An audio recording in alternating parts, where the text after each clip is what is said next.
Listo, ¿qué tal? ¿Cómo están? Buenos días a todas y a todos. Y bueno, pues el objetivo de esta conferencia de prensa, vamos a hacerlo muy breve, sabemos que tienen ustedes también actividades en comisiones y en otras actividades de quehacer político.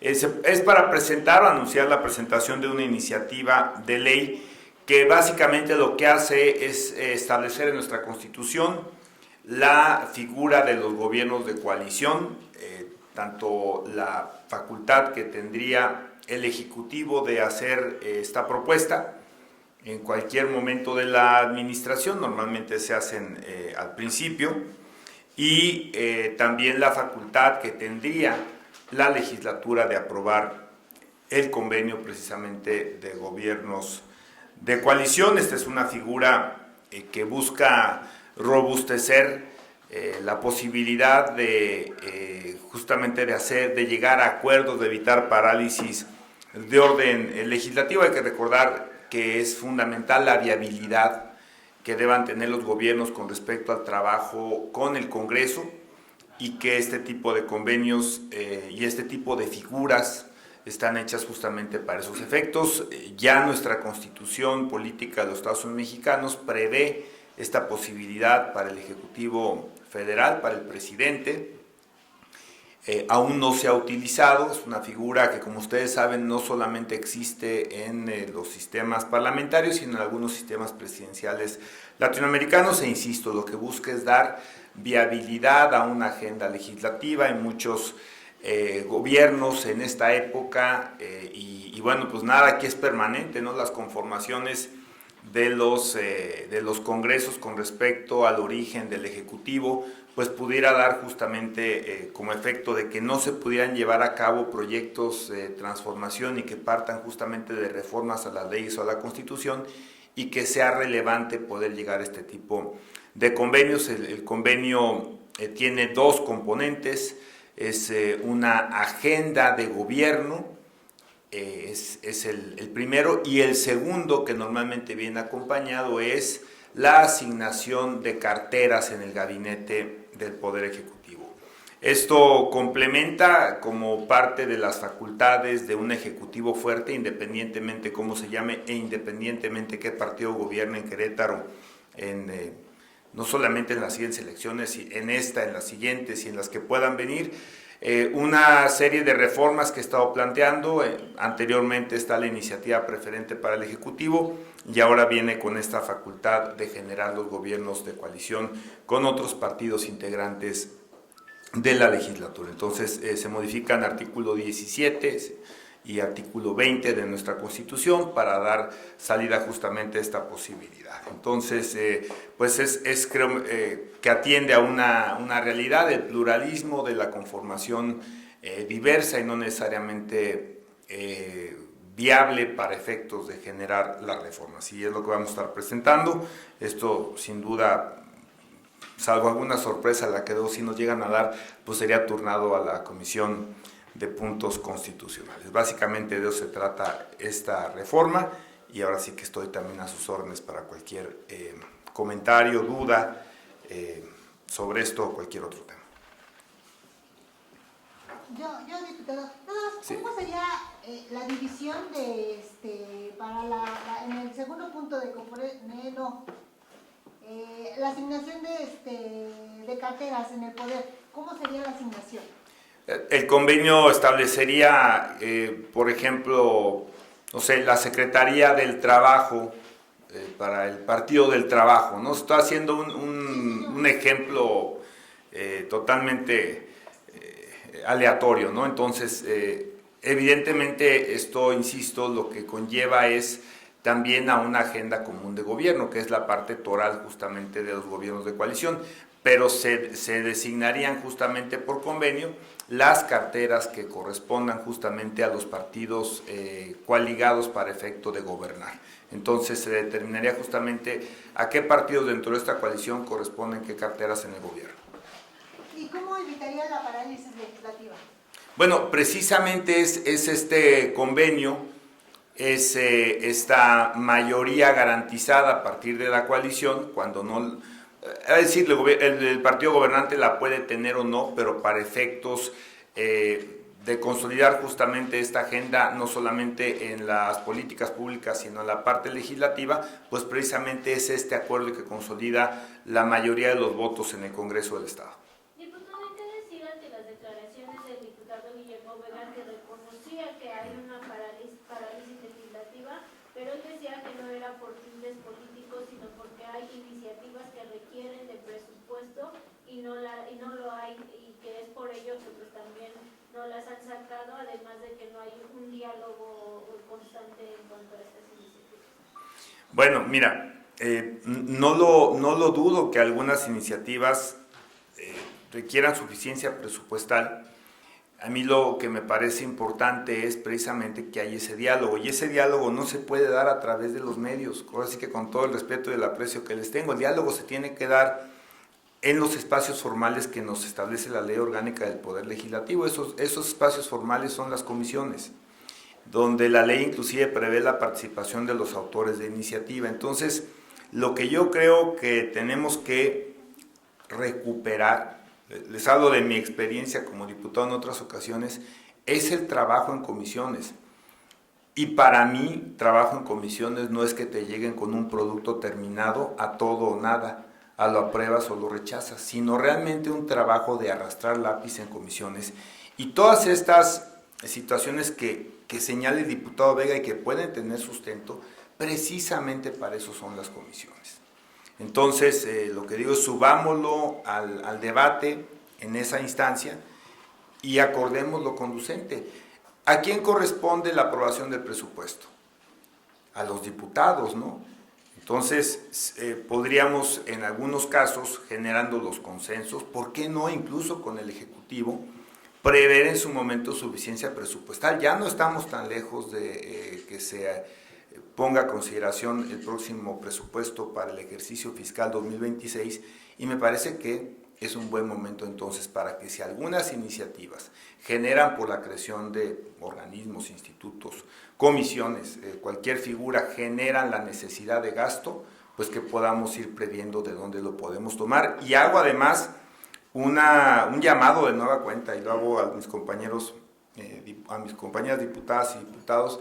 Necesitamos tener una instancia aquí, una dirección que atienda justamente los temas de orden financiero, porque efectivamente hay iniciativas que necesitan tener este acompañamiento de los cálculos presupuestales, y no tenemos una instancia especializada para eso.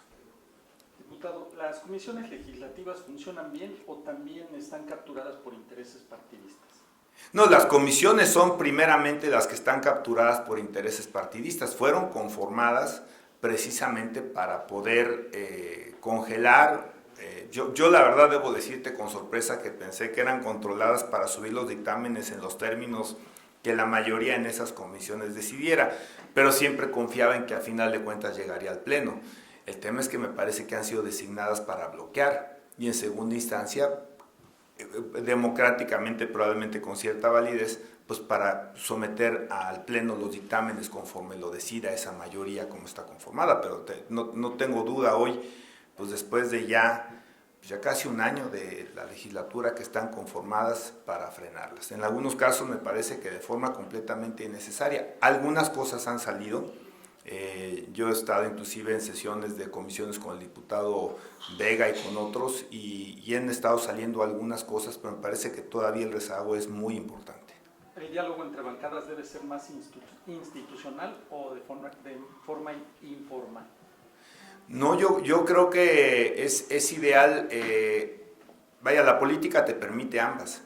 Me parece que los diálogos, los acercamientos informales siempre ayudan, pero por supuesto llega a haber un punto donde llegues a la formalidad de las comisiones, ¿no? Entonces, ambos son parte del ejercicio de hacer política, pero hay que acelerarlos, ambos. Diputado, ¿y no han buscado este diálogo personal con algún integrante de la bancada del PAN, con los presidentes de las comisiones, para que se puedan agilizar? Pues lo hacemos.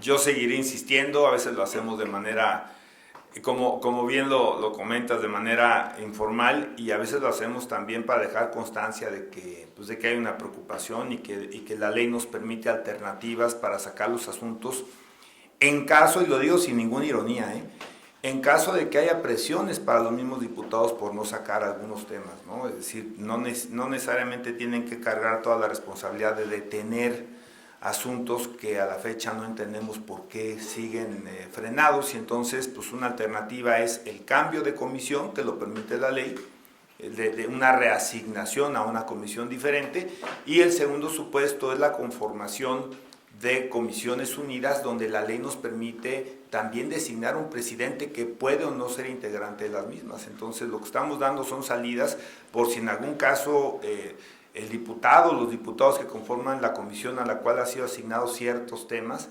pues traen una presión para no sacarlo, y pues entonces que la diluyan, ya siendo ampliándolo a más integrantes trabajando en comisiones unidas, o de plano pasando la otra que pudiera tener sentido, ¿no? Pongo un ejemplo muy controvertido, es el ejemplo de la ley que despenaliza y legaliza también la práctica de la interrupción anticipada del embarazo, y que, bueno, pues hemos planteado la posibilidad de que se reasigne, y una podría ser la Comisión de Derechos Humanos, ¿no? ¿Hasta ahorita cómo va? ¿Lo ven viable? En ese particular, nada, no hay una contestación sobre la reasignación de comisión, pero estamos esperando. Ya viene un cambio también de mesa directiva, ya estamos también, ya se nos fue el tiempo rápido, ¿no? Ya pronto habrá cambio de mesa directiva, y bueno, pues veremos si hay alguna posibilidad de trabajar más este tema, aunque la mesa directiva, bueno, yo para efectos de que responda, ¿no? Para efectos de que responda junto con la Junta la posible reasignación de estas iniciativas, ¿no?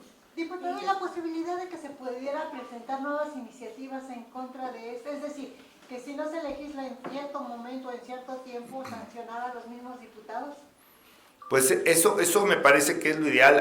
Hay bastantes, pues, históricamente hay situaciones que creo que ustedes están viendo, no tenemos que irnos tampoco tan atrás en el tiempo. Primero, estamos muy rezagados también en armonización de leyes, que vienen con leyes generales, que viene un mandato muy expreso para que las armonicemos con un plazo pues ya establecido, pero que a final de cuentas pues no se ha atendido, ¿no? Y eso no existe una sanción. Fíjense, por ejemplo, en la presentación de la iniciativa preferente, y podríamos copiar un modelo similar para efecto de iniciativas que no necesariamente sean preferentes, pero donde sí se establecen plazos máximos para que se suban al pleno. Entonces, creo que estamos llegando a un punto donde pues me parecería pues probablemente que vaya a ser necesario que la propia ley determine un plazo máximo, como también he insistido, no para aprobar algo.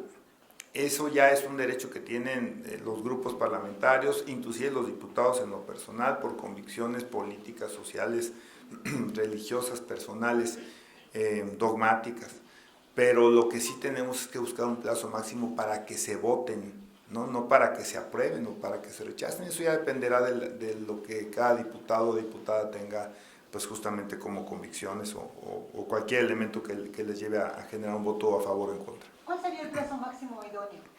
Mira, yo estaría pensando que probablemente un año, Pati. No se me ocurre, ahorita sí es muy de bote pronto, pero yo no creo que una iniciativa, por compleja que sea, requeriría más de un año para poder ser subida al pleno, ¿no? ¿Cuáles serían las sanciones que pudieran implementarse para los mismos diputados? Pues es que, a ver, yo te voy a poner solamente un parangón. Digo, la verdad es que se me ocurre, o sea, si cuando un diputado no asiste en ocasiones consecutivas al pleno y no hay una justificación, se puede llamar a su suplente, pues yo pensaría que la misma, ¿no? Ahora, diputado, ¿hace falta mayor presión ciudadana o mecanismos de exigencia para que se legisle con calidad y a tiempo? Hay un caso que a mí me apena, lo voy a tener que tomar a forma colectiva, porque sí, aunque yo mismo soy promotor o autor de una iniciativa en la materia, pues sí me apena, que es que ya los ciudadanos estén teniendo que llegar al recurso del amparo con respecto a la inactividad de la legislatura de algunas leyes. Me estoy refiriendo particularmente a la ley de movilidad. Me parece que eso es un tema penoso. Pero en ese tema, inclusive el Observatorio Ciudadano de Movilidad ya solicitó que se cambie de comisión. Pero, o sea, ¿qué opinión se le merece? Porque entonces, ante esta parálisis legislativa, aunque la quieren pasar a la Comisión de Agenda 2030, si no estoy mal informado, pero no sería caer lo mismo. ¿Qué opinión le da? Porque parece ser que no hay plazos máximos en eso. Sí, el problema es que no hay plazos máximos y a veces ni siquiera hay respuesta, Vicente, que es todavía peor. Insisto, yo en la propuesta de reasignación de comisiones ni siquiera obtenía una respuesta por escrito.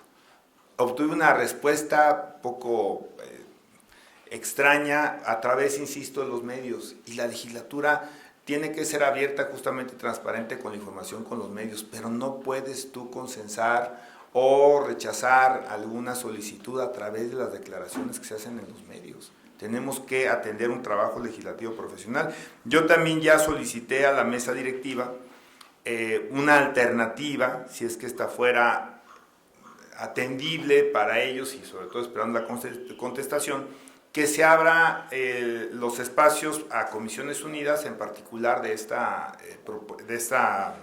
tema de la ley de movilidad, que se incluya a la Comisión 2030 y que se proceda a designar un presidente, que puede ser el mismo o puede ser otro, que puede ser integrante de las comisiones o no integrante de las Comisiones Unidas. Entonces, ya está hecha la propuesta. Les quiero dar algunos referentes de la ley de movilidad, con quien he platicado con el diputado Correa. O sea, no ha habido una cerrazón, hemos platicado. Sin embargo, también creo que la gente está esperando que se materialice. Miren, de entrada, cuando se presentó la ley, ustedes se acordarán con los colectivos, la iniciativa, propiamente dicho, platicamos que el objeto principal de esta ley, y seguramente de muchas en el marco jurídico que nos rige en Querétaro, pero es salvar vidas. No hay un bien que deba protegerse más que la vida y la integridad física de las personas. Es realmente el objetivo que deben de tener muchas de nuestras leyes que aquí pues aprobamos o reformamos, ¿no? Y justamente en ese tema, la ley de movilidad tiene disposiciones que lo que buscan es salvaguardar esa situación de la vida. La armonización de la ley de movilidad es del 2022, el mandato, fíjate, en mayo, esta se aprobó en el 22 y nos dio 180 días para armonizarla. Desde mayo del 22 a la fecha han fallecido, pues de acuerdo con reportes, es 1,089 personas en hechos viales en Querétaro. O sea, esos son los temas. No podemos implicar que todas estas muertes hubieran podido ser evitadas por disposiciones de la ley, pero con una que se hubiera salvado por tener disposiciones diferentes, hubiera valido ya la pena. Y sin embargo, pues seguimos todavía, o se sigue durmiendo el sueño de los justos. A ver, 17 de mayo 22 se publicó. En agosto del 22 se llevó a cabo el primer foro con respecto a la ley. A mí me parece que hacer más foros, miren, siempre es positiva, más opiniones, pero está sobrediagnosticado el asunto. Yo no sé si realmente requiramos más foros. El 18 de noviembre del 22 se cumplió el plazo fatal. El 30 de septiembre del 24 pues concluyó, como saben, el periodo de la 60 legislatura. El día 14 de enero del 25 se presentó la iniciativa. Y el 16 de julio, lamentablemente, es presentado un amparo contra la omisión de la legislatura. Entonces, pues en esas circunstancias estamos. El diputado Enrique Correa comentaba que ya iba a ingresar una propuesta la próxima semana. Yo le preguntaba si esa propuesta contemplaba algo de la propuesta que usted también planteó, y decía que no era necesario porque era literal la armonización con la federal y el Estado no requería de esto. ¿Han platicado sobre esta iniciativa que va a proponer? Que también decía que iba a incluir la iniciativa que iba a proponer el alcalde Felipe denominada homicidio vial. ¿Han platicado sobre eso? No lo hemos platicado. Te digo, desafortunadamente nos enteramos, en el mejor de los términos, a través de la prensa, y no lo hemos platicado, pero seguramente lo habremos de platicar porque llegará el momento, pues insisto, donde eso tenga que ir a comisiones, ¿no? Y donde se tengan que acumular las iniciativas. E insisto, o sea, y una vez más lo comento, se nos ha pedido hasta el cansancio el no politizar, insisto, es no partidizar la política en Querétaro, particularmente se ha hablado del tema del Batán, pero nosotros vemos que todos los días se partidiza. Y este Mar me parece que es uno de los ejemplos más pulidos que tenemos de cómo se politiza una cuestión o se partidiza, que insisto, en el caso creo que ese es el término correcto, algo que verdaderamente está detenido perjudicando a muchos y beneficiando a nadie. Y nada más para conocer, dijo que se reunió con el diputado Correa. ¿Qué respuesta le dio? No, hicimos análisis, nos reunimos antes del foro que lo acompañé, fue un foro, me parece que de transportistas, y bueno, pues estuvimos ahí atentos a los comentarios. Yo en realidad, y además fue una presentación muy buena, pero la realidad es que nada nuevo bajo el sol. O sea, simplemente el refrendo de muchos principios que tienen que ver con la movilidad y muchos referentes internacionales, casos de éxito, pero al final de cuentas, insisto, o sea, yo creo que está sobrediagnosticado. No tengo ningún problema en trabajar con el diputado Correa, al contrario, me da mucho gusto poder trabajar y afinar una iniciativa. No digo que la iniciativa que presentamos no pueda ser perfectible, seguramente lo es, pero para eso hay que arrastrar lápiz y hay que sentarnos en la mesa. ¿Qué lectura le da de que no se haya armonizado esta? La verdad me tiene sorprendido. No puedo entender por parte de quién o de quiénes viene una indicación o una consigna para no hacerlo. Porque además no es potestativo, ¿eh? O sea, quiero también dejarlo claro. Es un mandato. Por eso las leyes generales en sus artículos transitorios, pues precisamente lo que dicen es qué te toca a ti, municipio, qué te toca a ti, estado, y lleva a cabo las armonizaciones correspondientes de tus leyes locales. Por eso son leyes generales, si no serían leyes federales. Gracias. ¿No? De nada.